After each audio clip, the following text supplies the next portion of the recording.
No police department in the country has had problems like Miami's. 1/10 of the force, almost 100 officers, is off the job. Some of them suspended, others fired. A lot of them indicted or convicted of serious crimes, including the theft of a ton of cocaine. One of the officers even pled guilty to murder.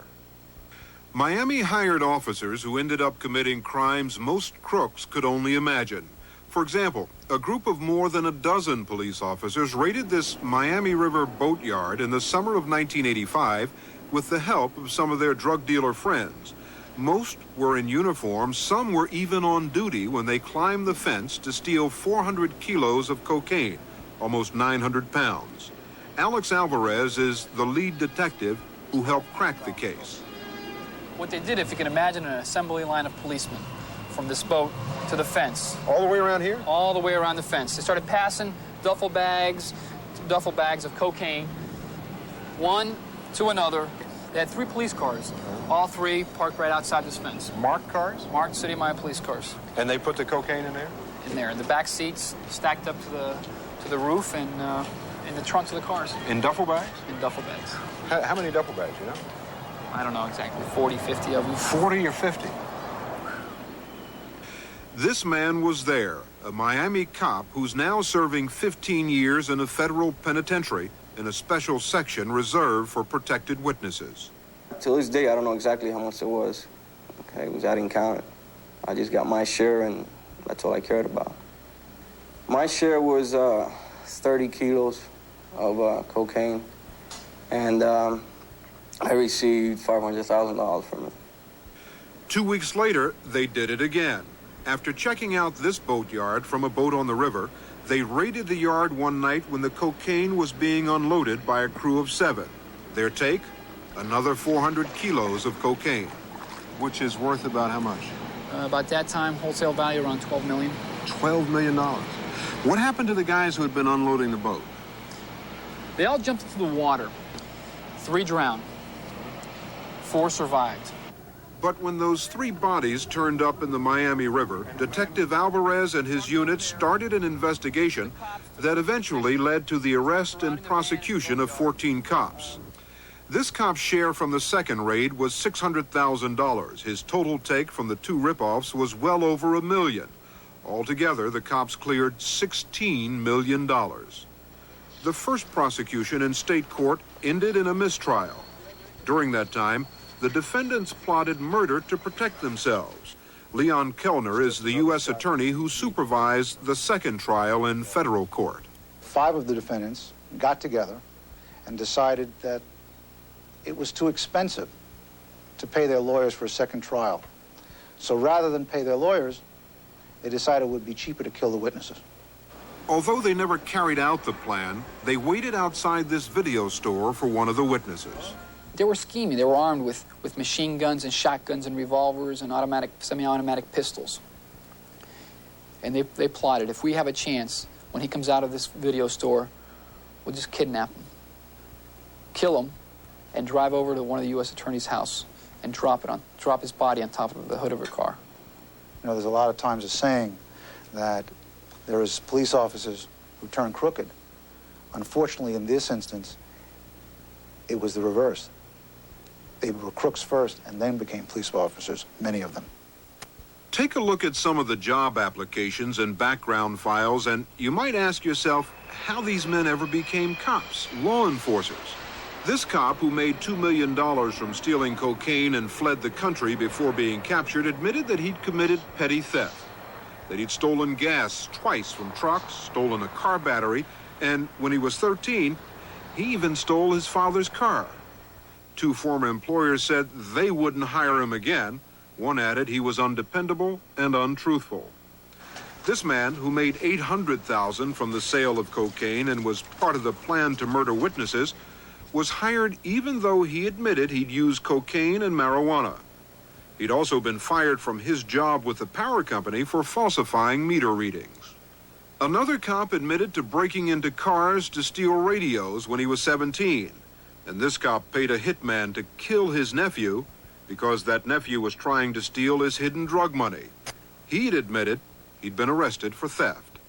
This Miami cop, who's still a fugitive, was fired from 3 of the 7 jobs he'd held before he applied for work at the police department, the last time for stealing gas from a car in the parking lot. Dick Witt is now chief of the Hollywood, Florida Police Department. He was in charge of training the Miami Police Department recruits during some of the time when the police department was hiring officers like these. I can recall one occasion where I got a call from a woman who was appalled to find out that one of her young neighbors was a police recruit of ours going to the police academy. What was her objection to him being on the force? That he was a drug dealer. Not a user, mind you. He was a drug dealer. The most shocking part of all is most of these corrupt cops were hired during the same 2.5-year period, and some of them were bad the day they applied for the job, and the department knew it. Why did Miami hire men like these?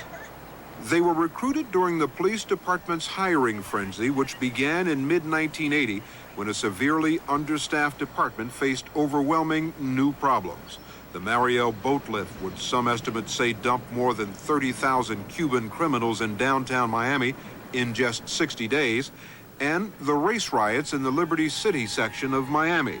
So a police department used to hiring no more than 50 officers a year hired about 600 in under 3. And in many cases, they paid little attention to the kind of recruit they hired. We talked to a police detective who participated in the background checks of those recruits during the hiring push in 1980-81. Because he's still a member of the police department, he declined an on-camera interview. But he told us during that period, someone's background didn't disqualify them from a job on the police department. As an example, he cited recruits who admitted to smoking marijuana 55 times, to using cocaine 6 times, and were still hired. He said, we even hired people who were active in the criminal community. He said they even hired people who admitted that they had looted stores during the Miami riots that took place just a month before they applied for a job on the police department. Ken Harms was the police chief when most of the corrupt cops were recruited. He says the affirmative action program, which was instituted about the time the department's hiring push began, is to blame for any bad officers his department employed. All the officers hired during the push were recruited under the terms of a new consent decree negotiated by the city with the Justice Department. 56% of all recruits had to be black, Hispanic, or women. We asked Harms why the affirmative action program would cause police department corruption. Hiring from only within the city of Miami absolutely precluded the selection of the best candidates. We went from a nationwide recruiting base all the way down to a Miami-only base. The 80% minority requirement for minorities, no other department in the country has been faced on the scale we were faced with it, of hiring 80% minorities. Justice Department figure was 56%. City Commission upped that to 80%, and I'm sure that the motivation was good. Maurice Ferre was the mayor of Miami who helped negotiate the terms of the affirmative action program with the Justice Department. His administration promoted Ken Harms to police chief. The consent decree said that 56% of future hiring had to be minority. You increased the percentage to 80%. Yes, I did, and that was my doing. Why? And the fact is that if you look at the record, up until 1979 and 1980, the City of Miami Police Department was totally, I mean 99% white male dominated. And I was determined since 1975 to get a police department that was reflective of the community it was serving. So you don't think there was anything wrong with the way you went out and got people? I think the only questionable part was the limiting of the selection of police officers from within the boundaries of the city of Miami. But Maurice Ferre said he doesn't think the city's affirmative action program is to blame. I didn't know that they were accepting people who had experimented with drugs, had been fired 4 times in the last year, were in the investigation said to be untrustworthy. I was not privy to that information. But there were warnings. A management consultant concluded that 50% of the force had less than a year's experience on the street, and there weren't enough veteran officers to train the rookies now coming out of the academy in droves. He predicted disaster if the hiring frenzy wasn't stopped and reassessed. I mean, if a red flag went up then, why didn't you say, let's stop it? We're doing this wrong. We're getting the wrong kind of officer. We're getting too many, too fast. We can't train them. We don't have enough qualified, experienced people on the street. Let's stop and reassess this thing. Not my decision. You run the department. You really believe that? You're the chief of police. Ken Harms said he had little choice about the people his department hired. We were simply forced into taking many people that simply should not have been police officers. And I was dictated to with regard to selection, with regard to hiring, with regard to all of those issues as it related to new hires. Was Ken Harms told specifically to hire unqualified people? I doubt it very much. Not accepting the blame, you know, is just typical of Harms. How can a man who was the police chief, who was an officer of the court, sworn to uphold the law and to do his job, now claim that he has no responsibility for what happened in 1980 when he was the commander-in-chief of the police department? He's the guy responsible. He can't say that somebody else is putting pressure on him. The problem in Miami wasn't that they set out to hire minorities, but the kind of person they approved for the job. Now, who set the standards for who conducted the background investigation? Background investigators were selected by the department and told specifically what areas to make inquiries on. By the police department? Yes, sir. And he was responsible to who? To the chain of command within the administrative division of the Miami Police Department. So that was your department? Ultimately, he reported to you? Yes, sir, that's correct. Let me ask you to look at the big picture for a minute. You've got almost 100 police officers down here who have been either suspended, fired, or convicted of serious crimes. Of that number, almost 4 out of 5 of them were hired during your tenure as chief of police. What does that say? Well, of the 75 people that have been charged either criminally or administratively or are currently under investigation, their conduct for which they're being investigated simply occurred after I left. It may simply be a matter of historical accident that they waited until after 1984 to get caught. But I would suggest to you that a very strong command structure and a disciplinary process may have helped keep officers who had a propensity to do things that were incorrect or bad in line. Given their background, maybe they leaned in that direction. And when you were there was a strong command structure that kept them in line? I would say that was the case with many officers, yes, sir. And when you were there, these people with questionable things in their background became members of the police department? Yeah, I think that's a foregone conclusion at this point.